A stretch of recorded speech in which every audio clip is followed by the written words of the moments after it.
Welcome to Fly Nubian Money, where we help you master your mindset and maximize your money.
Welcome to Fly Nubian Money, where we help you master your mindset and maximize your money. I don't know about y'all, but that little intro just makes me want to dance every time.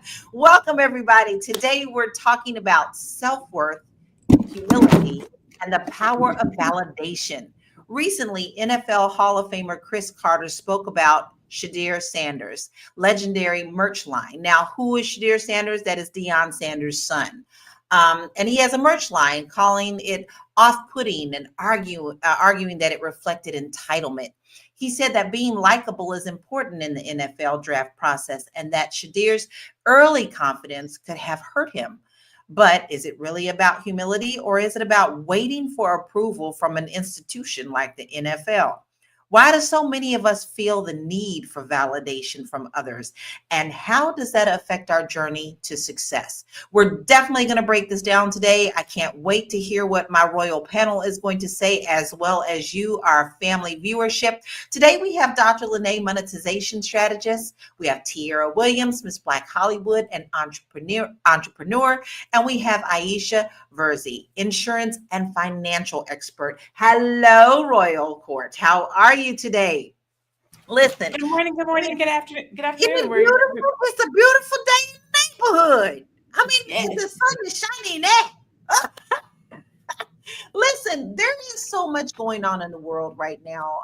We have a lot of heaviness in the political world. We have a lot of heaviness when it comes to diversity. We have a lot of heaviness in different generational things. But this young man is a very good quarterback. His father is his coach, Deion Sanders. His father is also based in faith. And he's really taken the Colorado football team up a notch.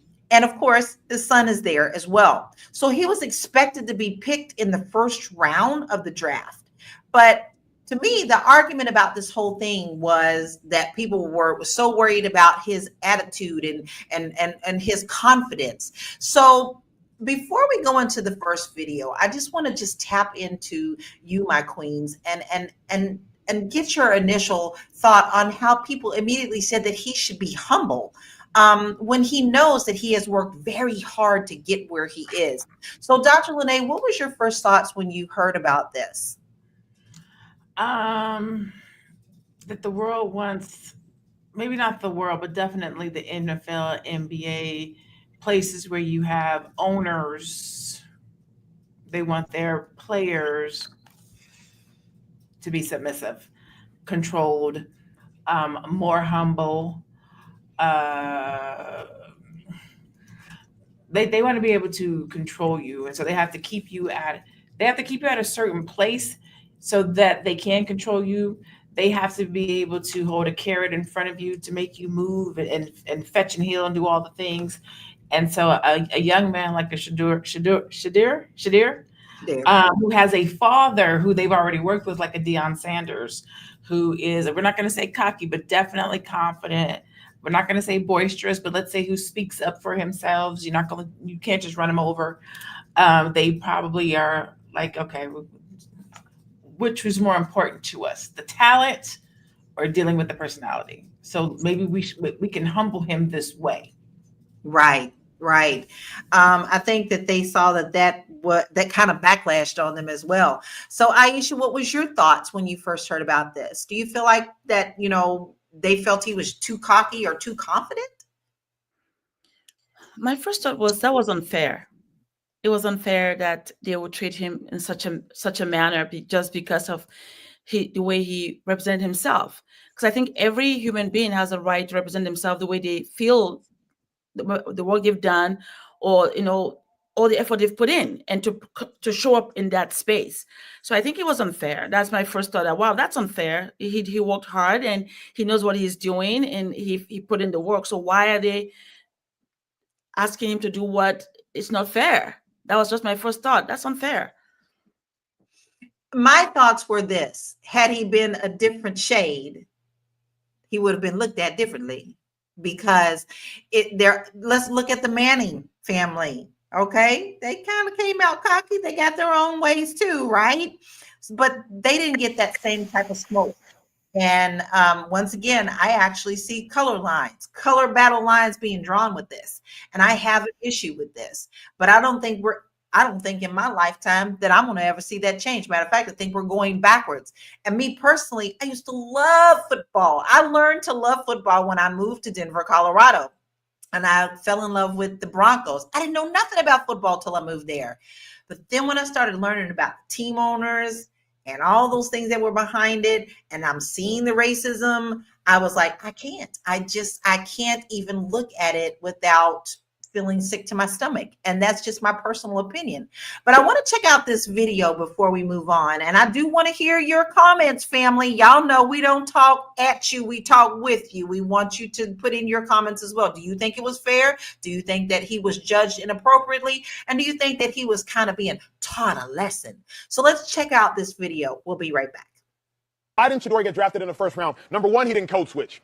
What do I mean he didn't code switch? Shadeur Sanders did not change his identity or how he comes off. He did not change how he comes off for the sake of the decision makers. And who are decision makers in the National Football League? Primarily non-minorities, primarily white people. He did not code switch. He stayed true to Shedeur. I played with a dude, and Shady's talked about this before on one of his podcasts, a dude named Rock Carmichael.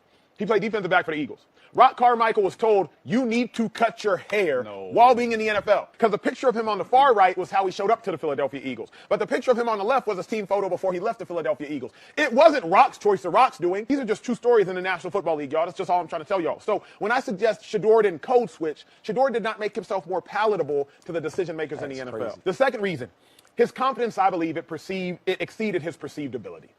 That's just real. Y'all ain't gonna like everything I'm saying. It's just real. What do I mean by that? Shedeur Sanders, he didn't work out at the Senior Bowl. He didn't work out at the NFL Combine because he perceived that he didn't have to do that. Well, who else hasn't done that? Cam Ward, but he got drafted in the first round. Jaden Daniels last year, Caleb Williams last year, and Drake May last year, but they all got drafted in the first round. What other people thought of him was not the same of what he thought of himself. And lastly, people question his NFL ceiling. Let's just be honest. That's what it comes down to. What I love about this show, and I don't know why I forgot this, I'm sitting next to a dude who was a Heisman finalist and went undrafted. So only 3 people were better than my man Chase Daniel in college, yet he didn't even get drafted at all. So people looked at Chase's ceiling and said, oh, it's not that high in the NFL. So what I'm suggesting is Shedeur Sanders was obviously really good in college, but what you look like in college and what people think you might look like in the pros can be different things. Now I'm noticing he is pronouncing his name Shedeur, so I'm going to switch to that because I don't. Y'all have a thing with pronouncing people's names wrong, and I always like to do it correctly. So I'm going to pronounce it like the football experts that they are. So I'm going to switch over to that. But obviously he was extremely passionate about what he was saying. And he had a couple of things in there that I questioned. So he said Shedeur didn't come and train at the NFL camps, but his father is an extremely well-known NFL player who has broken records that records haven't even been broken beyond him. So do you feel that he is being judged because he didn't show up and maybe he felt like he didn't need to because his father? Or do you feel like he should have played the game to get in the game? And I'm going to ask that of you, Dr. Lene. Pardon me, excuse me. I do think he should have played. I think that this is how I would have played it. you know who my father is. You're most likely thinking that there's going to be nepotism. Let me come out here and show you what I got. I'm not going to ride my father's name. I'm going to make my own.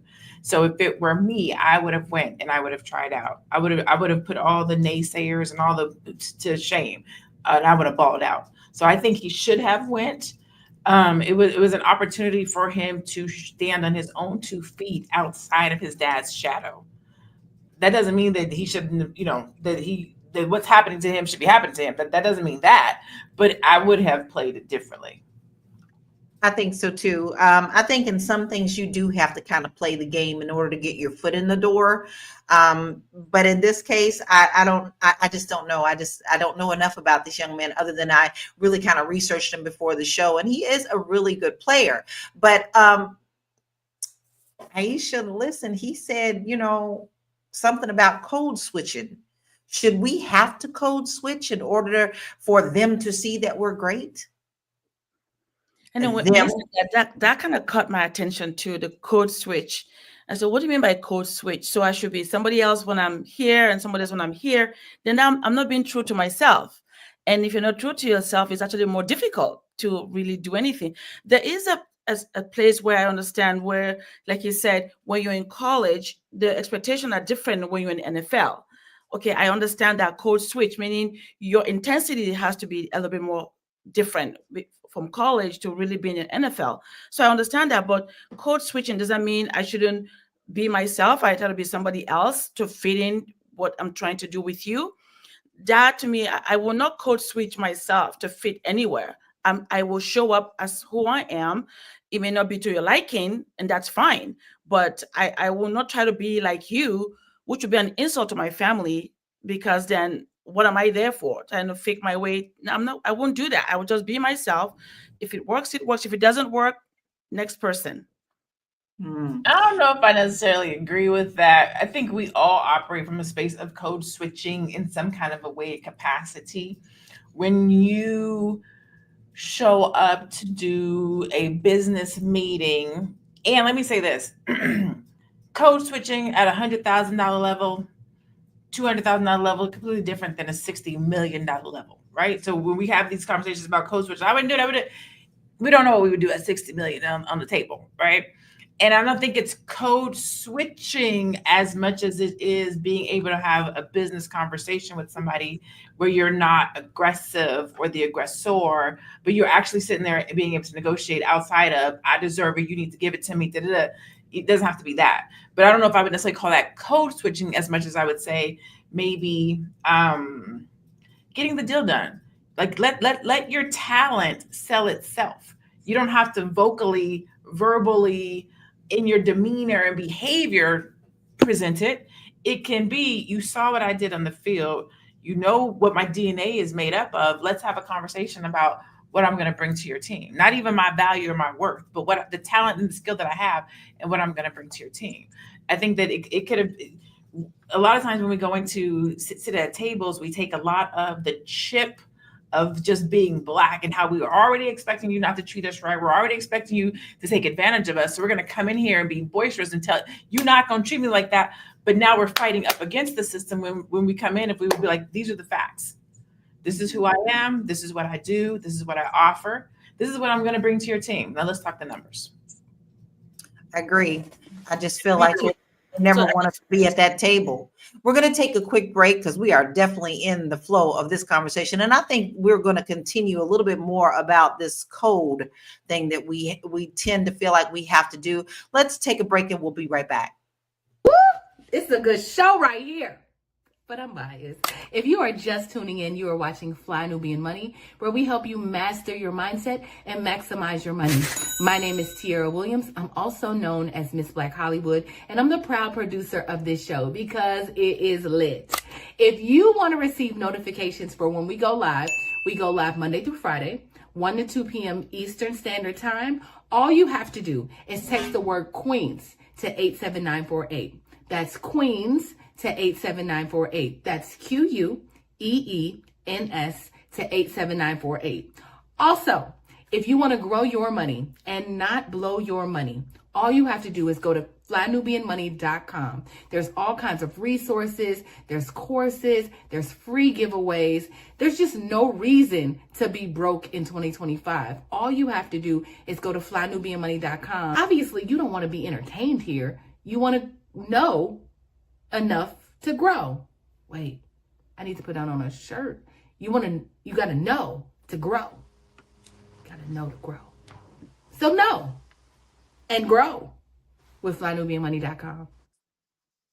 We got you. Know and grow. We got lots of resources for you, and we are now being joined by our beautiful Tiara. Hey, we're so glad to have you. Good morning, everyone. Good morning or afternoon, depending on where you are. You're right. Well, I want to hear your thoughts. We're talking about code switching, and Wall Street Gatekeeper said, as a Black man, I'm sick of playing the game code switch. I want to hear your thoughts on this because, this is a lot deeper than what it looks like on the surface. And I feel that people are calling out truths and some people are just not willing to hear those. So what were your thoughts about this whole thing, Tiara? Yeah. Obviously, I love the Sanders boys. I love the Sanders family. I don't know them personally, but I absolutely love what I feel like they represent, the excellence they bring to the table. And I think they know it. I don't know if y'all used to watch Deion Sanders back in the day, but he was a showman. He was big, he was pompous, but he was also putting up those numbers. He was also doing and breaking so many records in the industry. So he was a disruptor in the NFL. And I think that right now his sons are they're going to play. These boys are going to play. They are going to shine. They are going to be, I don't even know if they're in their dad's shadow, but they're just going to do their thing. And so in context to like what we're talking about, I was thinking about if there was this conversation about Shedeur needing like more humility, him needing to be a little meeker, him needing to be likable, him needing to be all of these things. And immediately, as I was reading all the descriptions, I just saw somebody going, what do y'all want this man to be? Like, he can't be himself. He's come from a stock that's like, that is that. He's watched his dad be great. And so I think he also does the numbers. Like, Shedeur didn't, he does the numbers. Like, this boy is not like, just somebody coming off the bench like a scrub. He is going to show out. So I know, I guess it's just like about people knowing that, or us as Black people knowing like it's okay to take up space without feeling like, oh my God, are they gonna like me? If they gonna like me, when I seen has to be more likable, I cringed on the inside. Because why? Like, why do we feel like we need to go into spaces and be that if we're showing up and we're the asset, they're drafting you, right? So they see your value. You come in and without you there is no football, right? And you come in feeling like, well, I just gotta like them because they gonna give me $1 million. If they don't like me, I got to be liked. So I just think we have that as Black men and Black women, and I just don't think we don't have to be humble. Don't be humble. I agree with that on so many levels. I am actually going through a lot of workout things about my life, and I see, going back and reflecting, I'm reading a book called The Artist's Way, and it points out and makes you really work through where you've been belittled, and now all of a sudden you've taken that into your heart, and now you've accepted that as a truth instead of living in your greatness. Now, I want to point out the greatness. This child, this young man, did not let it get to him. Yeah, you can see that he was a little hurt, but you know what? His father sowed very strong seed in him. That's right. And he was like, his family surrounded him with love. They did. They sowed confidence into him. Once again, don't worry, we got this. Even when that kids did a joke on him, he did not really buckle like I think they wanted him to buckle. And I think that speaks volumes for his tribe and how his father raised them with that confidence. But with that being said, we have Jay Legend that says, I don't see what Deion Sanders did, but make these people millions of dollars when he played, and now they humiliate him and his son. Aisha, do you feel that you agree with that or not? Do you think that they were trying to humiliate Dion through his son? And I don't agree that they're trying to humiliate him. It can feel that way because as human beings, we see our experience through other people's eyes and their experiences. So we want to own that space as well. To me, I see it as whatever business decision they want to make, they're making. But if somebody makes fun of me, of course I'm going to get hurt. I'll feel, disappointed and maybe slighted, but I won't take it so far to internalize it so much. And I think that's what his family is doing. They surround him and say, you know what? That was a setback. This is what they said about you, but it's not true of who you are. Let's keep moving. To me, that's the way I want to think. I don't want to always stay defeated, like, oh, yeah, they got me. No, you didn't get me. It's a reflection of who you are. If you want to belittle me, it just tells me about who you are, that you don't carry yourself in a good esteem to want to bring me down. So at the end of the day, you end up looking like the fool and not me. So that's how I see it. I think they attempted to do it. I think they definitely attempted. That's the key word. It They didn't work. attempted Good to humble family, them it didn't with work. the prank and all of that. They attempted to make them look crazy, but they end up having to pay a $350,000 fine. Yeah. I got a question for y'all, and this is just really, Lala, if you don't mind. So, Go ahead. I often think about, and this is for all three of you queens. I often hear people say, you got to be humble. You got to relax. You got to be humble. But humble literally means having or showing a modest or low estimate of one's own self importance. It means a low social, administrative, and political rank, lower in dignity or importance. That's what humble means, right? And so when people say that to us, like you need to be humble, you need to humble yourself, it's literally saying you need to, like, you are of lower dignity or importance. Um, how do you feel about that? Like when we use that language, because language is so powerful, do you feel like we need to humble ourselves? Should we take that out of our vocabulary? It needs to be taken out because, and we need to take it out of our homes too, because we have to understand when we speak words, we're speaking life. Abracadabra really means something. Okay, it really does mean something. That's not some made up word. There's power in that word. Words have power. Just like his father sowed that into him, we should be doing that in our home too, so that when others come to attack us with that, we are prepared to be pushed through and not let those words penetrate into our heart. That's how I feel about it. How I about think you, sometimes Dr. people do Monet? have to humble themselves. I think it depends on the situation. I think there's some people that you have to build up so that they know that they are not the definition of humble. You're not below. You're not beneath. Like you are, kings and queens, and you are these things. You got to build them up. And then I think you have other people that come into the room, sometimes not always at the talent level or on the pedestal that they themselves have put them on. And you have to be like, well, hold on, you might need to humble yourself. You know what I'm saying? So I think that there is a time to tell somebody that they might have to humble themselves. But I don't think that it is a thing that is monolithic. If a person knows who they are and they believe who they are and their talent represents it, they may not have to humble themselves, but they might have to present it in a different way. Sometimes when you're trying to get somebody, what is the saying? You catch more bees with honey, right? Every situation doesn't require you coming in at a 10. Know your audience, know the room that you're going before. Sometimes you have to big up yourself because the people in the room don't know. Other times they already know. You can come in too hot and miss the mark. So I think you have to read the room and know when it's appropriate to be humble versus when it's appropriate to kind of lean in. You definitely brought us some great points for me to think about. What about you, Aisha? What is your take on it? Yeah, humility, it's a big, like Tara just, laid down for us. It's a big word. And for me, when I hear humility, I'm not thinking about it in the eyes of a human, like the description you just, told us.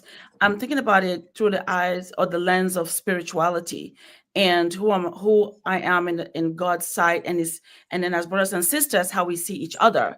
That is where, to me, humility comes in, because Scripture says, those that humble themselves will be exalted. Meaning, if I come into a room, like Dr. Lena said, I gauge the room to see what's going on, then I match the energy of the room. So that way I don't carry myself too high above, thinking I'm too much to be here or too little.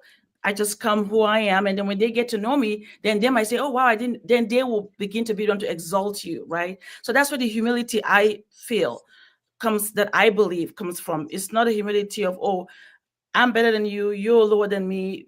That to me is so, it's just so far off. So I don't even see humility in that way. Mm. Isn't it all part of a big old game that we're playing? Definitely a big game. But we're going to take a break and we're going to get back to this conversation. This went a lot deeper than I thought it was going to go. We'll be right back. I know you're busy, you got things to do, and you can't take us on the go with you every single day. Good news for you. We are now on Spotify. So if you can't watch us, now you can listen to us on Spotify. Search Fly Nubian Money and all the episodes shall appear. All you have to do is like, subscribe, leave a 5-star rating, leave some comments, tell people how you love us so that when other people come along and are looking for a great show to watch, they can find Fly Nubian Money too. One last thing, and just in case you've been sitting under a rock, Fly Nubian Money now has an investment club. We are the Fly Nubian Money Club.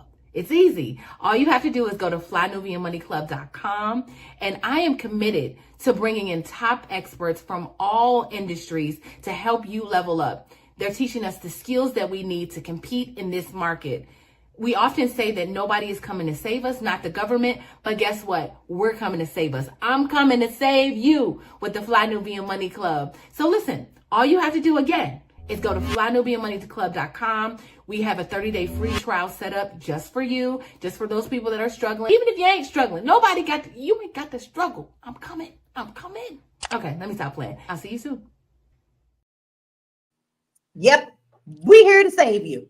And if you're missing out, you're missing out. Listen, don't get put in the back. Don't be sitting back complaining that you can't do something when we are giving you the resources with the Fly Nubian Money Club. Baby, you got us all one-on-one. And if something that doesn't interest you in real estate, you got Dr. Lene, you got AI, you got SEO.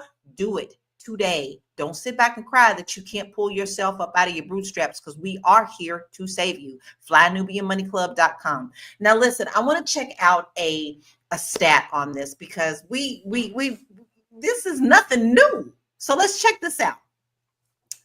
Over 70% of Black workers feel the need to shrink their identity or act less Black to be accepted in the workplace.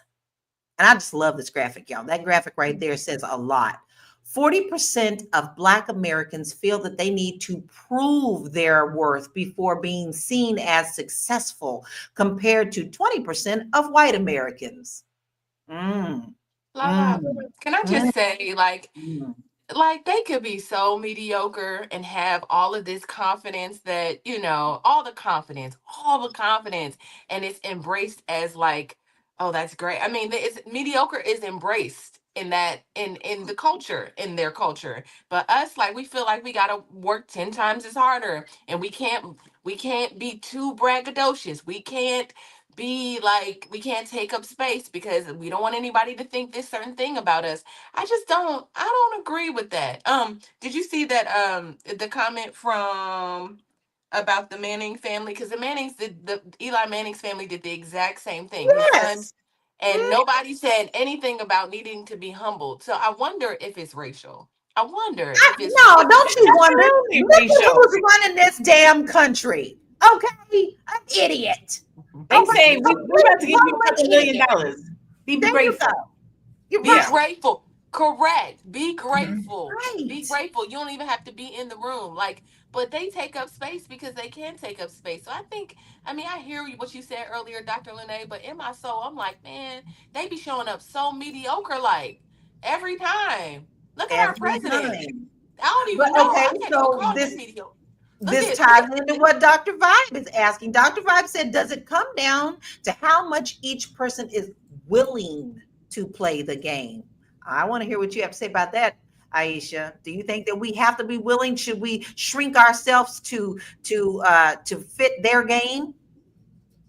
No, we don't need to shrink ourselves to play the game. I think the one thing that if you permit me to say, that as we're discussing, and I'm thinking about my own life experience and just, just being a human being, this same issue, maybe that will help someone listening today to take it easy on themselves. This same issue happens in Africa. Okay, it happens when somebody that doesn't have the qualification because of their family or where they come from, they get the job. This is people that look just like you. It happens every day, all day. So to me, I grew up with just people being human beings and only wanting to help their own people and give them a chance to get in spaces. So when I hear that, though there's a color difference in one color here is so vast in America, but truly this happens too.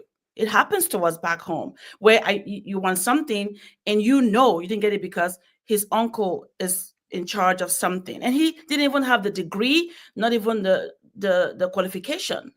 So it's just a human brokenness. Unfortunately, in America, there's a difference because of the history. So it stands out even more.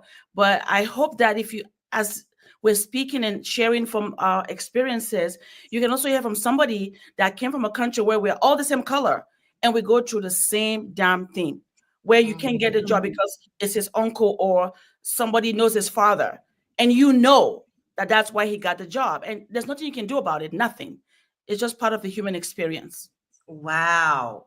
So Political Little says it's racial and a white grievance political climate. White men feel like they are under attack and threat of losing their power, which is a joke. But listen, I have to kind of tag that onto something that you said, Dr. Lene, because we were talking about being humble. So how do we balance being confident and claiming our greatness with the pressure to stay humble and not overstep? That's actually a really good question.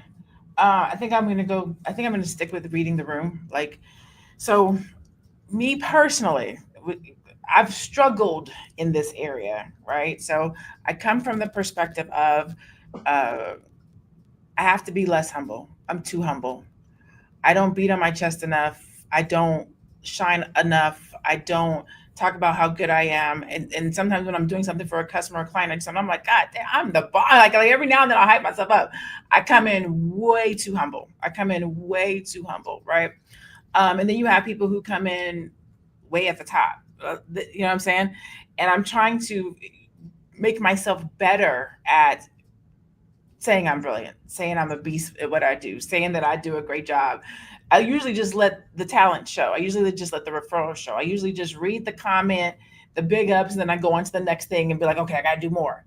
So I think that the balance is in, I think it's going to be different for everybody. Let me say it that way. Because what I would say, it's personal to me, but it might not be right. So I think each individual person has to make a decision and a choice based on the rooms that you're in certain especially as a Black woman, like certain rooms I would go into when I was in corporate America. It was I worked at a $1 billion aerospace company, and so you had the CEO, his assistant, the president, me.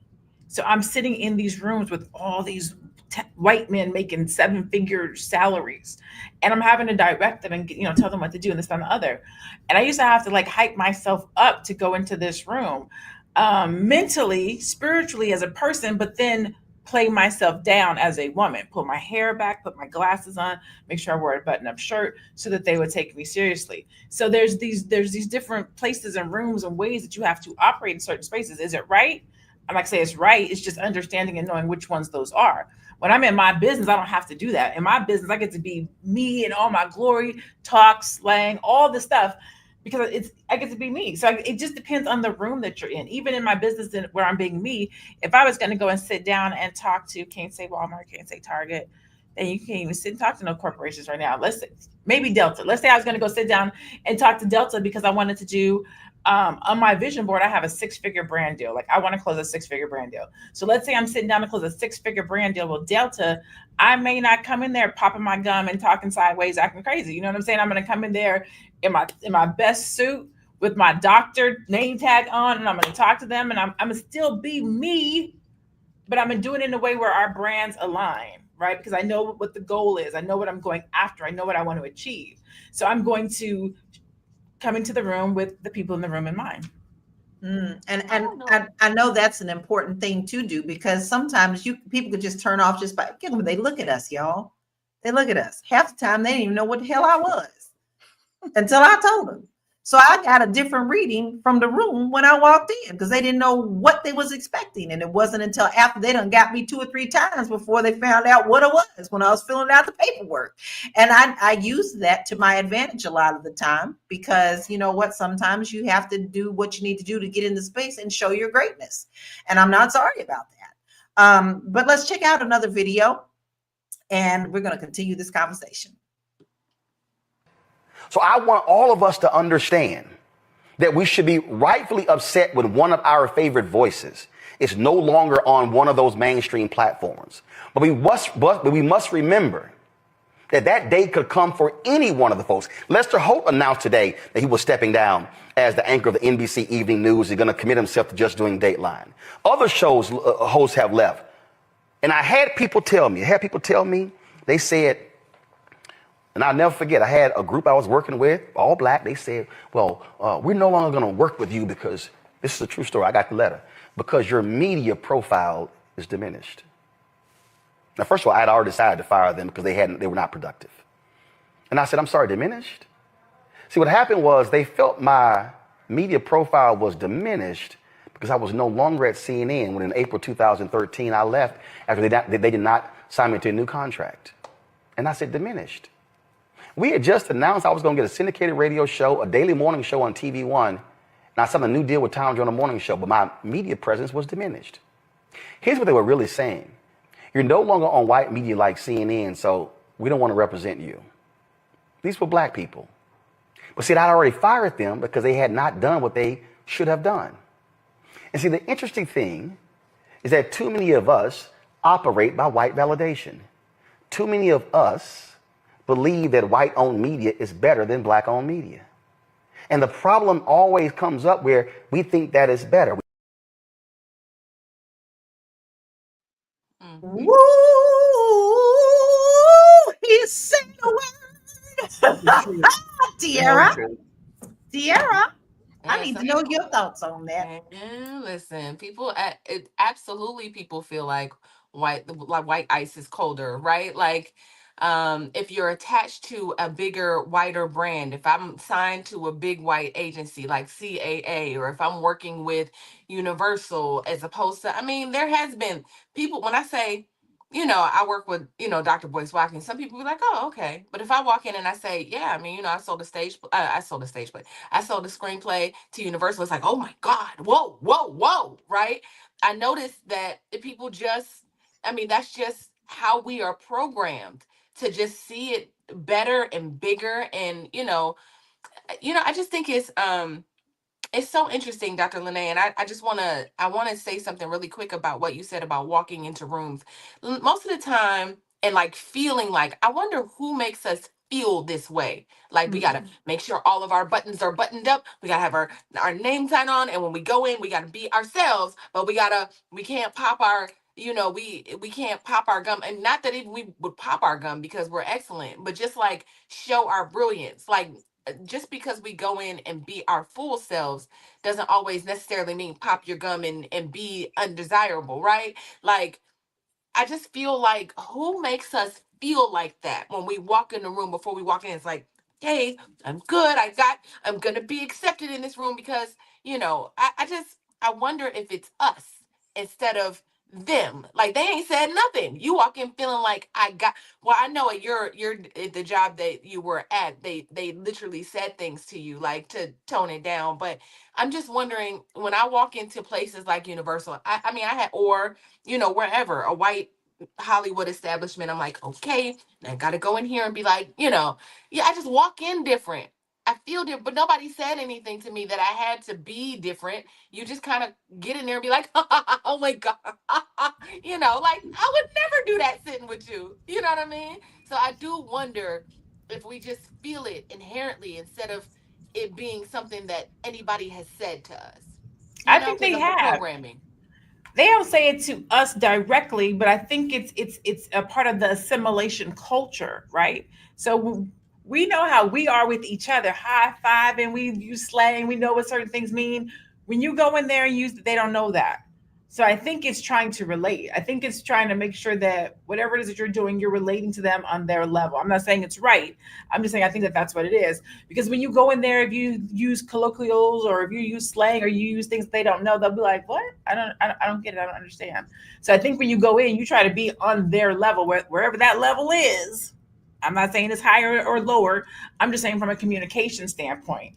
I think a lot of times, I think again, tell me if you guys what you guys think in the chat.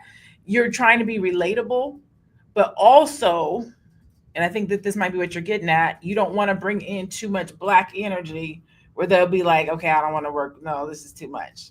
Well, what does that mean? Exactly. And That's and then what what does pisses that me mean? off. I think And then that's what you was also, getting. I think that's what you're getting at. Like, like too much blackness. What does that mean? Like looking at you saying like I don't want to bring in too much. Like black culture is uh, like is the world, right? Like they've taken our culture and embraced it and hugged it, and they have assimilated. People got butt and breasts and lips and all of that, and you saying you don't want them to be want, like I feel Well, like we what have missing I the mark. always said? I have always said they want absolutely every damn thing but the struggle.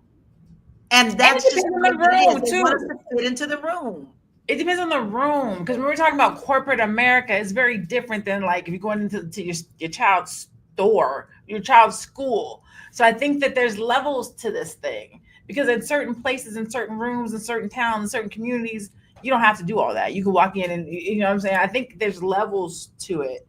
It's not in every room, but when you're talking about the NFL, the NBA, and you're talking about $100 million contracts, there's something that comes along with that. We're not talking about a $75,000 salary. We're talking about $100 million contract. That you got to be It's less different. black though. You got to be less black to be in that room. You got to dial it back. I don't think you have to No. be less. I don't think you have to be less No. black, because you have to be able to be yourself. I don't know. I think people It's a can hard make the line. I decision. mean, I You can just make think It's you a you've can hard programmed. either line. You've be been or programmed. black. Which one you want? Miss Tierra, I thought about that when I saw the topic today and I saw the videos. I said, where does that come from? What you just asked, the question, why is it that I feel if I walk into a room, I have to be somebody else? I have to code switch, whatever that is.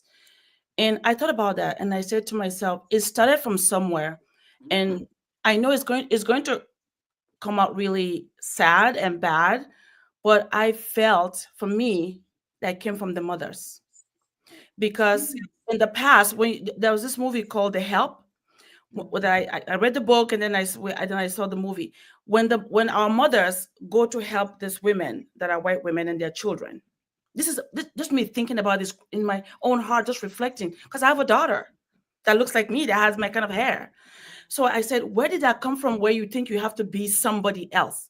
Then I say it came from the mothers, our mothers, because when they went and spent the whole time brushing the hair of this child that has soft, easy hair, smooth. Then they come home and say your hair now needs to be pressed and conditioned, Snappy. and then Snappy. it transfers to you. You didn't know that. You were not in that house. You didn't touch the hair. You don't know. So then it's conditioned. So when you go in now, your mom say your hair doesn't look good, and you're like, my hair doesn't look good. What's wrong with my hair? My daughter has big afro hair. She goes to school like that. I don't try to fix it and say, oh, it's not straight enough. No, that's how your hair is. I said, sweetheart, our hair grows out big because we're lions. We don't have straight hair. So to me, I feel that's how it comes, because who else? There's no white woman come to your house to tell you that your hair is not good. She didn't tell you that. But because at home you were told that you have to make your hair smooth, you got to make it nice. So then you feel, then you embody that. So then if you go out, your hair doesn't look right, and you feel, well, they're looking at my hair because my mom told me that my hair doesn't look right. Right. So we have to also own that it came from somewhere. And they didn't tell us that. We told ourselves that. Ooh, you gonna make me cry. Aisha, stop it. Stop making me cry. I want to be a lion. Listen, Political Lil says, back to what Du Bois said, we constantly are dealing with double consciousness all day, every day. Yep. And with that, we're gonna take a little break because I'm gonna need a little tissue right now. We'll be right back. Are you a Black business owner looking to expand your reach? Well, has Fly Nubian Money got good news for you? We are building a Black business directory to connect you with customers who need your services. And here is the best part. It is absolutely free. Email us at info@realvirtual.net. Send us your business name. Tell us a little bit about what you do, what services you offer, your website address, and your contact information. That's it. Together, we are going to build and circulate the Black dollar. Get listed today and start connecting with people who are probably already looking for you.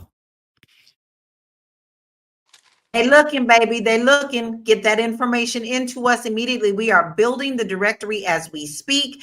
And listen, tomorrow is Friday. What do we do on Fridays? We make sure that we don't spend our money with people who don't care about us. We are having our Blackout Fridays every week. I'm doing it every single day. But at least one day, let's make sure that we show them that and it's working, y'all. It's working. So we want to put into place people that you can buy from within our community. Make sure you get all the information into info@realvirtual.net. I want to check out this next video because I think it's important, but this whole conversation is so much deeper than I even thought it was going to be. And I think it's a very important one. And look at the things that we are bringing up where we actually have to look at ourselves too in our households to instill greatness in our children at an early age and to not shrink their value. But let's check this out. What else do we have to strive for outside of white validation? Black excellence still seeks white validation. As you say that, I see Jay-Z standing on the Grammys stage. Puffy checking the people at the Grammys and missing the BET Awards. Rather than making our BET Awards the Grammys or making our Black Hollywood like the Oscars, we want to fight with them about what's been. And making their show better for us. But their show isn't strictly for us. Right. So it's no difference than us once having the Negro League, and the Negro League was doing so good, it brought them to us. But who do we blame for the apathy right now with Black excellence? Is it Black folks? Is it white folks? Is it social media? You don't blame nobody. You look in the mirror and blame you. Woo! Isn't that what you just said, Aisha? So, okay, Aisha, I'm going to have to start with you on this one because you really did have some great points. So how do we stop measuring our worth by the approval of others and start defining it ourselves and in our households? Yeah, that's the million-dollar question, right? And I think our validation shouldn't come from anybody, but from our creator. The creator that created you, me, and whoever, Chinese, Japanese, whoever. He created all of us. We all look different. That's the only person we should look for validation from. Because at the end of the day, I cannot be you. I'm not from your family. Why do I want to be like you? I would never be like you. My mom is not your mom. My mom is different. My mom has a broader nose. She has a darker skin. As a matter of fact, it's an insult to me to want to be like somebody else. Why? I'm like, no. This is who we are. And I know in America, I have to literally speak into my children. I say, no, we don't shrink our hair. And you know what's funny though? The kids actually are interested. They want to feel it. Oh, your hair is so puffy and soft. They're not saying anything bad about it. It's we that are thinking it's bad. We have to stop that. We are unique in the way we are and allow people to love us for who we are, rather than thinking that they will only love us if we look a certain way. Because that's a lie of the enemy. Because we are created in the image and likeness of God, and we all look different. And God help me if we all look the same. Can you imagine if we all look the same? Oh God, No. yeah. I had to learn that for myself. But now I'm going to twist that around to you, Tiara, because we're talking about how we do this in our households. We're also talking about how Dion and his family has sown into his boys. Okay. And we cannot deny that is what has happened in his household. He has spoken truth to them. He has spoken confidence to them. He has spoken life and words of affirmation into them. And that you are a mother of a young creative who is doing great things. And how do you do this and protect her from the same situations that these two boys, are also going through. How do you do this in your household?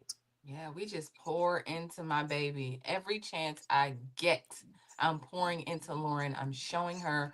I'm leading by example. Last night we were in the car and I said, Lauren, listen, if you want to be on Broadway, because she wants to be a Broadway actress. I said, you got to start working. You got to start getting to it. You wasting a lot of time talking to your friends on the phone, doing A, B, and C. You got to be working on your scales. You want to sing, you want to do this, you got to do that. I said, when I was your age, I would have, well, I was a theater kid, but I just feel like our kids have their little, so I'm just constantly like training her to have the work ethic. But also my daughter has a really big personality. She's walking in hot, right? Every time, everywhere she goes, she is her mama, and times 10, because I wasn't like her. I wasn't that big at 14. And I just encourage, I'd be like, yes, honey, you better walk in here and be Lauren, because people love it. And the people that don't love it, that's okay. Right? We just gotta understand. I feel like this. I respect what Dr. Lene said. Like, when you walk into a room, you gotta do this. You can't show up like that. But here's my question to y'all, and actually just my comment. I feel like we have to program others to see us in our fullness. It's kind of like I keep thinking about AI and like how they say, like, we're training AI, so we got to talk to it in the way that is authentic so they can recognize Black people when they see it. They'll understand their colloquialisms. They'll understand their jargon, what they like, what they don't like. If we don't talk to AI in our 100% fullness, they won't know. So I say the same thing for white people. If we don't talk to white people in our fullness and in all of our splendor, if we don't give them everything we have and introduce them to us in ways that are not like what's projected in the media, I think they'll never know. And I think that there'll always be this barrier where we feel like we can't show up, but they can show up because they can show up. You don't never feel like Annie better, Katie, Karen need to shrink herself for me. Why you don't feel like that? You feel like Right. you need to shrink yourself for Karen, but Karen can be her full self. Well, I'm gonna call the manager because this is too much. Whatever it is that Karen's gonna Karen, and we just accept it. Why can't we let them accept us? So I just say I'm just gonna keep pouring into Lauren and keep telling her like, girl, go, go, go, and don't let nobody tell you you can't go because we ain't That's having right. that. Right. So that is how I'm approaching even myself, like me and my Yes. daughter, what we do around Yes. here.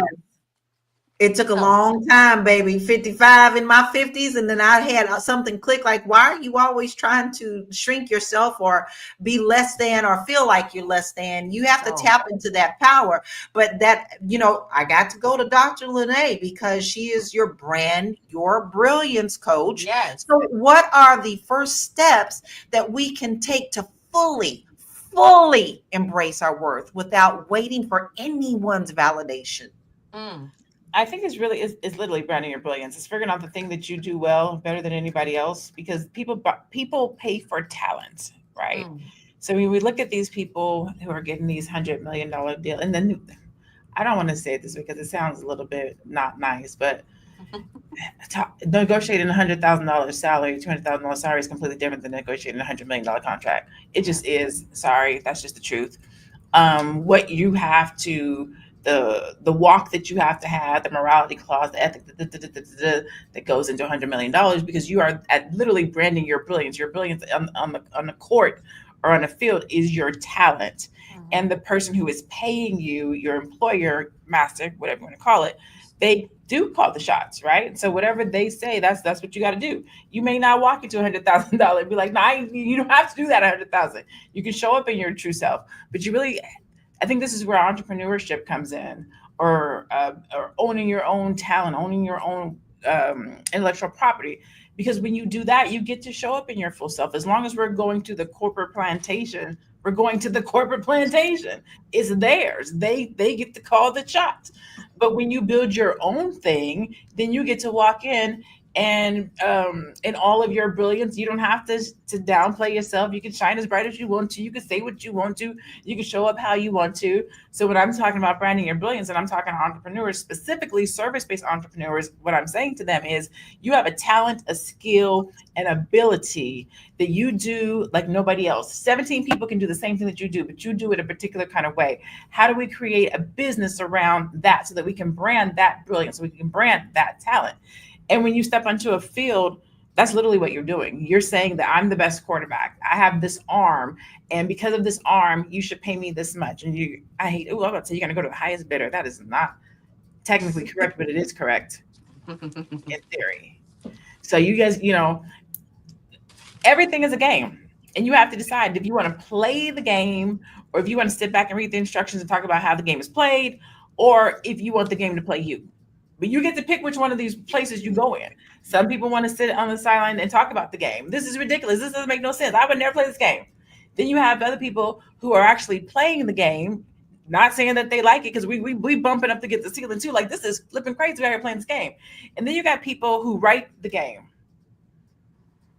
Ultimately, we want to be people who write the game. Ultimately, we want to be able to write our own checks, write our own say so, write our own. We want to get to that place, but right now we got to go up the ranks. You got to get into the game. You got to play the game. You have to understand the game so that you can rise up in the ranks to get to a place where you can write the game. But it's all a game.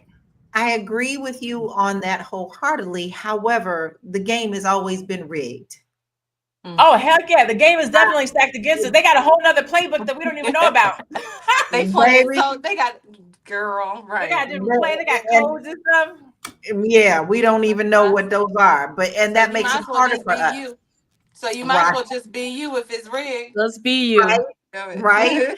Listen, we have really, really talked about some important things. And I hope that everyone who is watching us either live or on replay, we have said something that you can think about. Maybe you're struggling with something like this. Maybe, you need to see what the game is to even get involved. The whole point is you should never, ever shrink your greatness, because that is not what you are here for. So I want to take a few minutes just to say some acknowledgments to those who watch us, who are here every day, before we get into our final thoughts. We love you, C. White. We love you, Political and Political. You've been, let me tell you, we appreciate you from telling everybody to make sure that they like and share. And we appreciate you doing that, because we get so deep in our conversation. Sometimes we forget to say that. And we appreciate you for reminding people. We have Travis and Black Lexicon.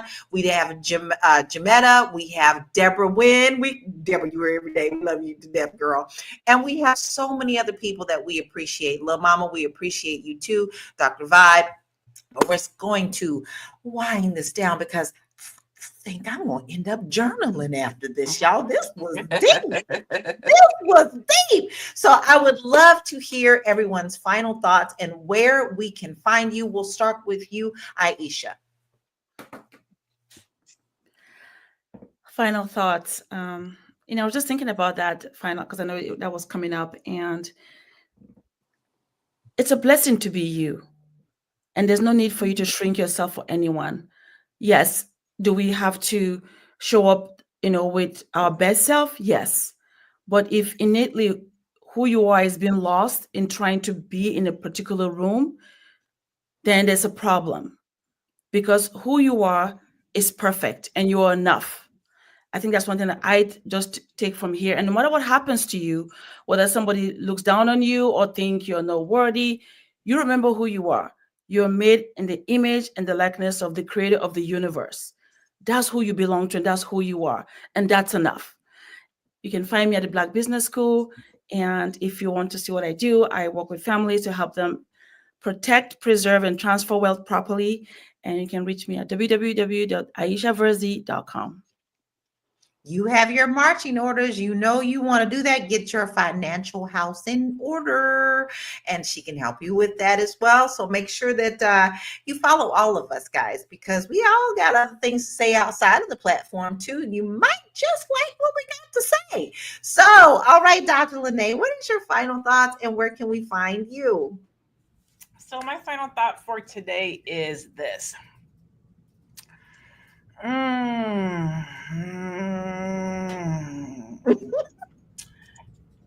Who you are is important. How you operate is important. Your uniqueness and your brilliance is important. Where you want to take that in the world matters. So, how you show up also matters. So, be you, be true to you, be true to you in every room. Just know and understand that your uniqueness and your truth will dictate how far you go, how you operate, and how you show up. So, you have to make those choices and decisions for yourself on how your uniqueness and your authenticity and your truth presents itself. Not and I mean in every room, not in white rooms. I'm talking about in black rooms too. In all the rooms, in every room that you want to go into, how you show up, what you offer, what you give, how you present your talent, your skill, all of that matters. Understand that. That's the nice way that I can say it, I think. I'm Dr. Lene Javette. I am a brand your brilliance coach. I work with service-based entrepreneurs who want to take their brilliance and brand it and monetize it and make money off of it and go into rooms and get paid. You can find me at I am Dr. Lene Javette. She always has some powerful words and she just beams positivity. I love it. Make sure that you follow her and then listen. Somebody said everybody needs to drop our links. Well, we're telling you exactly where you can find us. And you also can type in our name in Google and things like that because, baby, we know how to brand ourselves. All right. Dear, what is your final thoughts and where can we find you? Yes. So, today it feels like that when we say, oh, when you go into rooms, you have to like shrink yourself because for some odd reason, being 100% yourself feels like a negative thing. Like it's always associated with like popping but maybe the best part of you and the you is like, is is so lit. Like it's the greatest thing ever for you to be you instead of it being like us to have a tint of negative about walking into a room and being 100% yourself. Flip that and think of it as a positive thing. Because here's the thing, what I know is that this system has been built on with a lens that is meant to oppress you in a way, making you feel a little less, making you feel a certain way to minimize you. So if you kind of play that game, you're playing small. You're playing the game that's making you smaller, which I don't know how that benefits you, right? So I would just say that if you can, right? If just don't minimize. Don't do that. Don't do it. Don't do it. I think we are and we live in a country where people they like really envy us. They envy all the things about you that is like all the chocolatey things about you. They love that shit. And so what do? This looks like a little boy on a playground that likes a girl. They go, I hate that. That's ugly, right? But really inside they like, man, that is so dope and I want to try it. They be at home trying to figure it out. So just know that like 100% yourself, somebody is, even if they say they don't, you're too much. I would say don't suppress it. Don't suppress it. Let's show these people who we are in all of our That's greatness. right. That's right. Show it and shine, baby. Shine. My motto is be the light.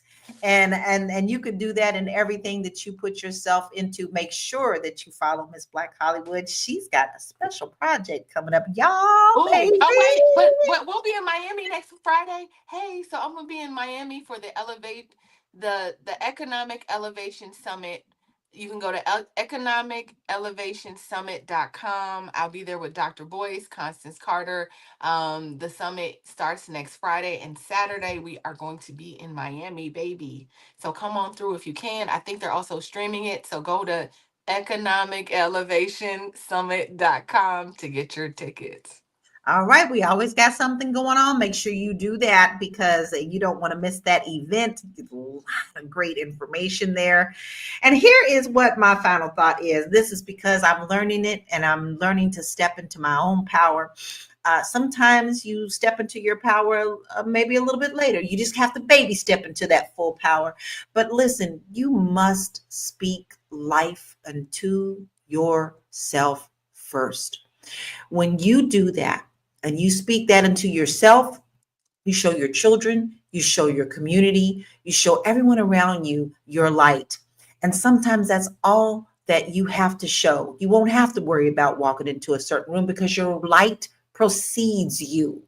And this is one thing that you can get beat down about so easily with the world. Never compare yourself to others. Never feel like you need to shrink your worthiness, because you are worthy. We all have a life purpose and a life journey, and it is up to us to step into it fully and do the right thing. So be the light. And if part of your light is getting the hell up out of USA and you want to get on up out of there because there's a whole lot of stuff going on, all you have to do is go to my website, which is www.laurakey.net.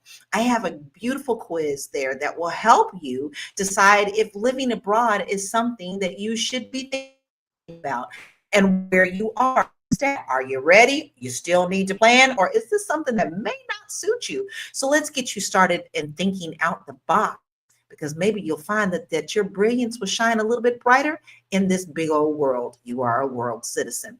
And with that being said, y'all, I'm telling y'all right now, you do not have to shrink yourself or be small in a room when you walk in. I know that there are limitations to that. We all understand that there is a game to be played, but never, ever, ever feel like you are less than, because baby, they are looking at you for everything you do. Your lips, your hips, your hair, your greatness, your tenacity, your cooking, your reading, your writing, your poetry, your music, everything but the struggle. So let's make sure that we sow into ourselves, and we also sow into our children, especially in this time of struggle, because there is things going on in the world that we have to continue to sow into our children. I'm not mad at this young man, and I'm very proud that he is stepping into his power, because what did he do once he got signed? He still stepped into it and was very proud to say that he is now a part of the Cleveland Browns. Now, you don't want to miss us, guys. We're here every day, Monday through Friday, 1 p.m. Eastern Standard Time. Make sure you follow everyone. Make sure that you sow into yourself. And thank you for being here, because it wouldn't be a show without you. We love you. We've been here a year. It's our year anniversary. Yes, it is. As of yesterday. Oh Yeah. my God. I love it. I'm so blessed to be a part of this and to have my queen sisters with me as well. So be blessed for the rest of the day. Carry this message with you, and we'll see you tomorrow at 1 p.m. Eastern Standard Time. Be the light.